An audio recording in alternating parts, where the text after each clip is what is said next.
Good morning friends, இது உங்கள் friends post daily கண்டவர்ஸில் இன்றைக்கி என்ன பார்க்க போகிறோம் பார்த்தீங்கன்னா டிசம்பர் 29 2024 ஞாயிற்றுக்கிழமை இன்னைக்கு கண்டவர்ஸ் தான் பார்க்க போகிறோம். இதுக்கு முன்னாடி பார்த்தீங்கன்னா நம்ம டெய்லி கண்டவர்ஸ் வீடியோ அப்லோட் பண்ணியிருக்கோம். பார்க்காதவங்க பார்த்து நோட்ஸ் எடுத்து வச்சுக்கோங்க. அது மட்டும் இல்லாமல் நம்மளோட சேனலை சப்ஸ்கிரைப் பண்ணுங்கள், சப்போர்ட் பண்ணுங்கள், முடிஞ்சவங்க ஃப்ரெண்ட்ஸ் எல்லாம் ஷேர் பண்ணுங்கள். நம்மளோட ஃப்ரெண்ட்ஸ் போஸ்ட் அகாடமி அப்படின்ட்டு Telegram channel WhatsApp channel join பண்ணிக்கோங்க. இம்பார்ட்டன் அப்டேட்ஸ் உங்களுக்கு ஒன்று கிடைக்கும். நம்ம கண்டவர்ஸ் பார்த்து முடியாது பார்த்தீங்கன்னா நம்ம அகாடமி சார்பாக 2025 ஆண்டு தமிழ்நாடு காவல்துறையில் வந்து பார்த்தீங்கன்னா 2ஆம் நிலை காவல் தேர்வுக்காக வந்து பார்த்தீங்கன்னா 2 டெஸ்ட் பேட்ச் வந்து லான்ச் பண்ணியிருக்கோம். இதில் ஒன்று வந்து பார்த்தீங்கன்னா இந்தியன் லத்தி அப்படின்னு சொல்லிட்டு 2 டெஸ்ட் பேட்ச் வந்து லான்ச் பண்ணியிருக்கோம். இதில் இந்தியன் டெஸ்ட் பேட்ச் வந்து பார்த்தீங்கன்னா உங்களுக்கு மொத்தம் 60க்கும் மேற்பட்ட தேர்வுகளும் 6000க்கும் மேற்பட்ட வினாக்களும் கிடைக்கும். இதுக்கான அட்மிஷன் போயிட்டுருக்கு. இதுக்காக வந்து பார்த்தீங்கன்னா ஃபஸ்ட் எக்ஸாம் என்னைக்கு ஸ்டார்ட் ஆகுது அப்படின்னு பார்த்தீங்கன்னா ஜனவரி 3ஆம் தேதியிலேருந்து ஸ்டார்ட் ஆகுது. இதுக்கு வந்து பார்த்தீங்கன்னா நியூ ஸ்டூடெண்ட் வந்து 2000 ஓல்டு ஸ்டூடெண்ட் வந்து பார்த்தீங்கன்னா 2000 நியூ ஸ்டூடெண்ட் வந்து 2500 ஃபீஸ் வந்து ஃபிக்ஸ் பண்ணியிருக்கோம். அதேமாதிரி வந்து பார்த்தீங்கன்னா லத்தி டெஸ்ட் பேஜில் வந்து பார்த்தீங்கன்னா மொத்தம் உங்களுக்கு 45க்கும் மேற்பட்ட தேர்வுகளும் 4800க்கும் மேற்பட்ட வினாக்களும் கிடைக்கும். இதுக்கு வந்து பார்த்தீங்கன்னா நியூ ஸ்டூடெண்ட் வந்து 1500 ஓல்டு ஸ்டூடெண்ட் 1000 ருபீஸ் வந்து பார்த்தீங்கன்னா ஃபீஸ் வந்து ஃபிக்ஸ் பண்ணியிருக்கோம். இந்த எக்ஸாம் வந்து பார்த்தீங்கன்னா ஜனவரி 14ஆம் தேதி ஸ்டார்ட் ஆகுது. இந்த 2 டெஸ்ட் பேஜ்லையும் வந்து பார்த்தீங்கன்னா அதுக்கான ஷெடியூல் வந்து பார்த்தீங்கன்னா டிஸ்கிரிப்ஷனில் கொடுக்குறேன், வியூ பண்ணி பாருங்கள். இந்த 2 டெஸ்ட் பேஜில் உங்களுக்கு ஏதாவது ஷெடியூல் ஏதாவது டவுட் இருக்குது, எக்ஸாம் சம்மந்தம் எந்த டவுட் இருக்குது அப்படின்னா ஸ்க்ரீனில் தெரிந்த நம்பருக்கு கால் பண்ணி உங்களோட டவுட்டை நீங்கள் கிளாரிஃபை பண்ணிக்க முடியும். அது மட்டும் இல்லாமல் 2 டெஸ்ட் பேஜ்லையும் வந்து பார்த்தீங்கன்னா கட்டண சலுகை பெறணும் அப்படின்னு விருப்பப்பட்டீங்க அப்படின்னா நீங்கள் வந்து பார்த்தீங்கன்னா ஸ்க்ரீனில் தெரிந்த நம்பருக்கு கால் பண்ணி டீட்டெயில் கேட்டு தெரிஞ்சிக்க முடியும். ஓகேங்களா? நீங்கள் இதுக்காக வந்து பார்த்தீங்கன்னா 100 மதிப்பெண்கள் கொண்ட ஒரு தேர்வு எழுதுற மாதிரி இருக்கும். இந்த தேர்வில் வந்து பார்த்தீங்கன்னா நீங்கள் பெறக்கூடிய மதிப்பெண் அடிப்படையில் உங்களுக்கான கட்டண சலுகையானது வந்து பார்த்தீங்கன்னா கட்டாயம் வழங்கப்படும். சரிங்களா? உங்களுக்கு இந்த ஸ்க்ரீனில் தெரிந்த நம்பர் நோட் பண்ணி வச்சுக்கோங்க. உங்களுக்கு அதாவது பார்த்தீங்கன்னா ஷெடியூலில் ப்ளஸ் எக்ஸாம்ஸ் சம்பந்தமான எந்த டவுட்டாக இருந்தாலும் நீங்கள் ஃபோன் பண்ணி கிளாரிஃபை பண்ணிக்கலாம். சரிங்களா? வாங்க ஃப்ரெண்ட்ஸ், கரண்ட் அஃபேர்ஸ் பார்த்துடலாம். மறைந்த முன்னாள் பிரதமர் மன்மோகன் சிங் அவருடைய உடல் வந்து பார்த்தீங்கன்னா இராணுவத்தினர் 21 குண்டுகள் முழங்க முழு அரசு மரியாதையுடன் தில்லி யமுனை நதிக்கரையில் உள்ள நிகம்போத் காட் மயானத்தில் வந்து பார்த்திங்கன்னா சனிக்கிழமை வந்து பார்த்திங்கன்னா தகனம் செய்யப்பட்டிருக்கு.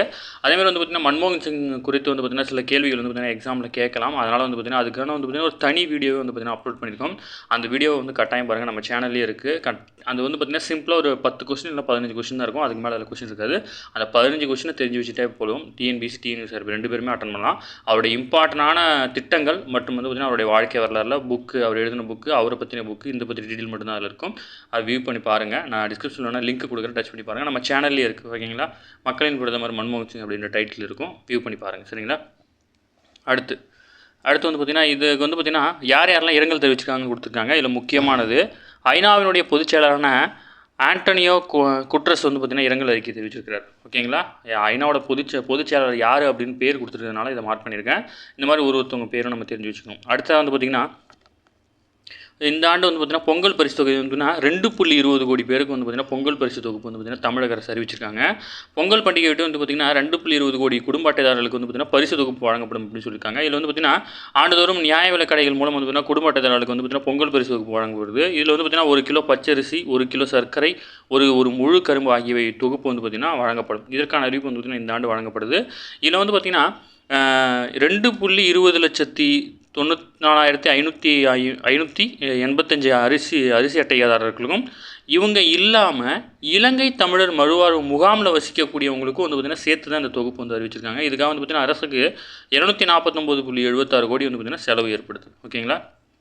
இதெல்லாம் கேட்பாங்களா சார்னா கேட்டிருக்காங்க, இன்டர்வியூவில் கேட்டிருக்காங்க. சரிங்களா? எனக்கு தெரிஞ்சு குரூப் 2 இன்டர்வியூவில் வந்து பார்த்திங்கன்னா என்னோடய ஃப்ரெண்ட்ஸ் அட்டன் பண்ணியிருக்காங்க. அதிலலாம் இது கேட்டிருக்காங்க.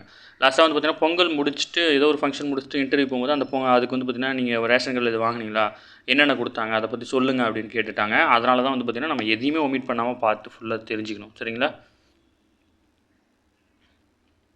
அடுத்து 48வது புத்தக கண்காட்சி போட்டிருக்காங்க. விருப்பம் உள்ளவங்க போய் புக்ஸ் எல்லாம் வாங்கிக்கோங்க. நிறைய காம்படிட்டிவ் எக்ஸாம் புக்லாம் வந்து பார்த்திங்கன்னா ஆஃபரில் கிடைக்குது. விருப்பம் இருக்கிறவங்க தாராளமாக போய் வாங்கிக்கலாம். அடுத்து தமிழகத்தில் வந்து பார்த்திங்கன்னா வடகிழக்கு பருவமழை இதுவரை இயல்பை விட 33% வந்து பார்த்திங்கன்னா அதிகமாக தான் பெஞ்சிருக்குது. அதிகபட்சமாக 1187 மில்லிமீட்டர் மழை பெய்து பார்த்திங்கன்னா நாகப்பட்டினம் மாவட்டத்தில் வந்து பார்த்திங்கன்னா முதலிடம் பிடித்திருக்கு. சென்னையில் வந்து பார்த்திங்கன்னா 1076 மில்லிமீட்டர் வந்து பார்த்திங்கன்னா மழை பெய்ஞ்சிருக்கு. ஓகேங்களா? தமிழகத்தில் ஆண்டுதோறும் அக்டோபர் 3ஆவது வாரம் தொடங்கி டிசம்பர் இறுதி வரை வந்து பார்த்திங்கன்னா வடகிழக்கு பருவமழை வந்து பார்த்திங்கன்னா பொழியும். சரிங்களா? இது முக்கியமானது. ஓகேங்களா? தமிழகத்தில் வந்து பார்த்திங்கன்னா வடகிழக்கு பருவமழையால் தான் மழை வந்து பார்த்திங்கன்னா இருக்குது.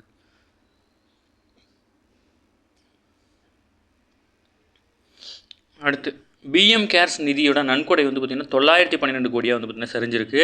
அதை வந்து பார்த்திங்கன்னா பிரதமரனுடைய அவசர கால நிதி பிஎம் கேர்ஸ் நிதி வந்து பார்த்திங்கன்னா கொரோனா காலகட்டத்தில் வந்து பார்த்திங்கன்னா இந்த நிதி வந்து பார்த்திங்கன்னா 2020ஆம் ஆண்டு தான் உருவாக்கப்பட்டுச்சு. ஓகேங்களா? அப்போ கொரோனா அவசர காலத்தில் வந்து பார்த்திங்கன்னா பொதுமக்கள் இல்லாமல் பிற வந்து பார்த்திங்கன்னா அமைப்புகளிலிருந்து பெறக்கூடிய பணம் வந்து பார்த்திங்கன்னா இந்த இதிலிருந்து செலவு பண்ணப்படும்.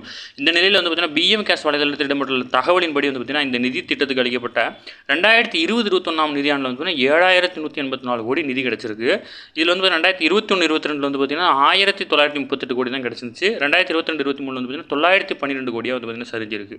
இந்த நிதிக்கு வந்து பார்த்திங்கன்னா வெளிநாட்டிலிருந்து கிடைத்த நன்கொடை வந்து பார்த்திங்கன்னா 2020-21 வந்து பார்த்திங்கன்னா 495 கோடி வந்து பார்த்திங்கன்னா வெளிநாட்டிலேருந்து கிடச்சிருக்கு.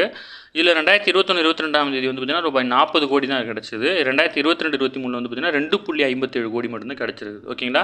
இந்த நிதியிலேருந்து வந்து பார்த்திங்கன்னா 2022-23ஆம் நிதியாண்டில் சுமார் 439 கோடி வந்து பார்த்திங்கன்னா செலவிடப்பட்டிருக்கு. இதில் முக்கியமாக எதுக்கு செலவு பண்ணியிருக்காங்கன்னா பிரதமரின் சிறார்களுக்கான அவசரகால நிதி பிஎம் கேர் ஃபார் சில்ட்ரன் அப்படின்னு ஒரு திட்டத்தை உருவாக்குனாங்க. இதுக்கு வந்து பார்த்திங்கன்னா 346 கோடி வந்து பார்த்திங்கன்னா பயன்படுத்தப்பட்டுச்சு. இந்த திட்டத்தை வந்து பார்த்திங்கன்னா கொரோனா காலகட்டத்தில் தன்னுடைய பெற்றோரை இழந்த குழந்தைகளுக்காக வந்து பார்த்திங்கன்னா இந்த தொகை வந்து பார்த்திங்கன்னா செலவிடப்பட்டிருக்கு. ஓகேங்களா? முக்கியமானது கொரோனா காலகட்டம்ன்றனால கேட்கறது வாய்ப்பு, டிஎன்யூ சார்பில் கேட்கறது வாய்ப்பு, நோட் பண்ணி வச்சுக்கோங்க. அதான் பிஎம் கேர் நிதி வந்து பார்த்திங்கன்னா எப்போ ஆரம்பித்தாங்க, அந்த பிஎம் சில்ட்ரன் கேர் நிதி இதை பற்றி தெரிஞ்சுக்கிட்டால் போதுமானது. அமௌண்ட் அவ்வளோ டீட்டெயில்ஸெல்லாம் கேட்க மாட்டாங்க, டிஎன்பிசியில் தான் நம்ம டீட்டெயிலாக கேட்பாங்க. ஓகேங்களா? அடுத்து புதுமை பெண்ணோட விரிவாக்க திட்டம் வந்து பார்த்திங்கன்னா முதல்வர் தொடங்கி வச்சிருக்கிறாரு. ஓகேங்களா? புதுமை பெண் திட்டம் நமக்கு ஆல்ரெடி தெரியும். கல்லூரி படிக்கக்கூடிய அரசு பள்ளியில் பயின்று கல்லூரி சேரக்கூடிய மாணவிகளுக்கு வந்து பார்த்திங்கன்னா மாதம் ரூபாய் 1000 வழங்குகிற திட்டம் தான் வந்து பார்த்திங்கன்னா புதுமை பெண் திட்டம். இந்த திட்டம் வந்து பார்த்திங்கன்னா 2002 செப்டம்பர் 5 வந்து பார்த்திங்கன்னா தொடங்கப்பட்டுச்சு. இதெல்லாம் வந்து பார்த்திங்கன்னா முக்கியம். 2002 தொடங்கப்பட்டுச்சுங்கிறது டிஎன்யூ சார்பில் 2022 வரைக்கும் அப்படின்னு கேட்டுருவாங்க. இதே நீங்கள் வந்து பார்த்திங்கன்னா டிஎன்பிசி படிக்கிறாங்கன்னா செப்டம்பர் 5 வரைக்கும் தெரிஞ்சு வச்சுருக்கணும். ஓகேங்களா? இதெல்லாம் முக்கியமானது. 6 முதல் 12ஆம் வகுப்பு வரை உயர்கல்வி அரசு பள்ளியில் படித்து உயர்கல்வி சேரும் மாணவர்களுக்கு வந்து பார்த்திங்கன்னா மாணவிகளுக்கு வந்து பார்த்திங்கன்னா வழங்கப்படும். அந்த வகையில் இந்த திட்டத்தை வந்து பார்த்திங்கன்னா அதே 6 முதல் 12ஆம் வகுப்பு வரைக்கும் அரசு பள்ளி ஆல்ரெடி கொடுத்தாச்சு.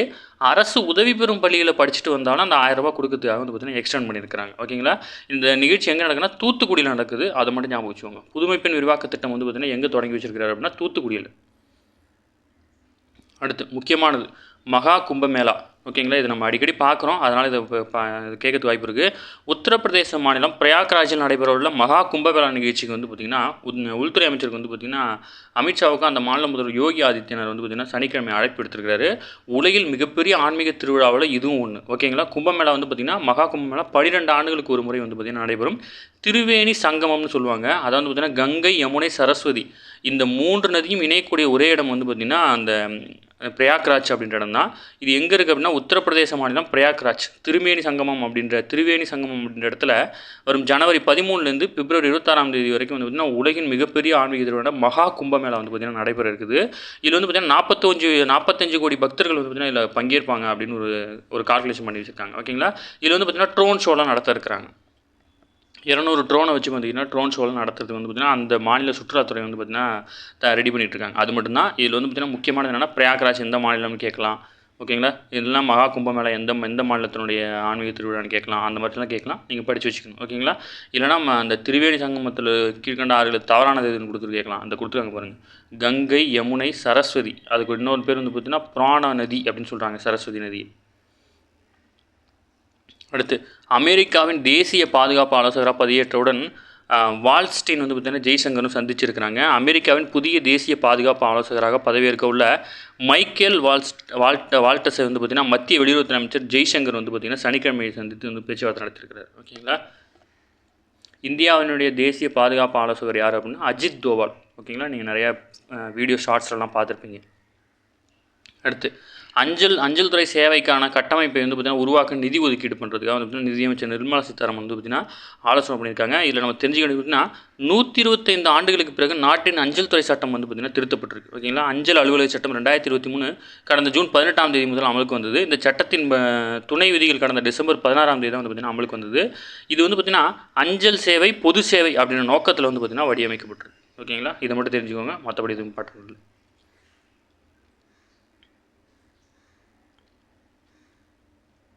அடுத்து கிழக்கு லடாக்கில் சீனாவுடனான எல்லை கட்டுப்பாட்டு கோடு பகுதியில் வந்து பார்த்திங்கன்னா 14,300 அடி உயரத்தில் அமைந்திருக்க பாங்காக் ஏரி கரையில் வந்து பார்த்திங்கன்னா மராட்டிய மன்னர் சத்ரபதி சிவாஜியோடைய சிலை வந்து பார்த்திங்கன்னா இந்திய ராணுவம் வந்து பார்த்திங்கன்னா நிறுவியிருக்கிறாங்க. ஓகேங்களா, இதெல்லாம் முக்கியமான கொஸ்டின்ஸு. ஓகேங்களா, எங்கே அப்படின்னா பாங்காக் ஏரி கரையில். ஓகேங்களா, அதாவது கடல் பரப்புலேருந்து 14,300 அடி உயரத்தில் வந்து பார்த்திங்கன்னா இந்த சிலை வந்து அமைக்கப்பட்டிருக்கு. அவ்வளோ பெருசு கிடையாது, அந்தளவுக்கு உயரமான இடத்துல வந்து அமைச்சிருக்கிறாங்க. லடாக்கில் இருக்கிற சேவை தளமாக கொண்ட 14, அதாவது 14 கார்ப்ஸ் அப்படின்னு சொல்லுவாங்க. இராணுவ படைப்பிரிவின் தளபதியான லெப்டினன்ட் ஜெனரல் அதாவது ஹிதேஷ் பல்லா, இவர் தான் வந்து பார்த்திங்கன்னா கடந்த வியாழக்கிழமை வந்து பார்த்திங்கன்னா இந்த சிலையை திறந்து வச்சிருக்கிறார்.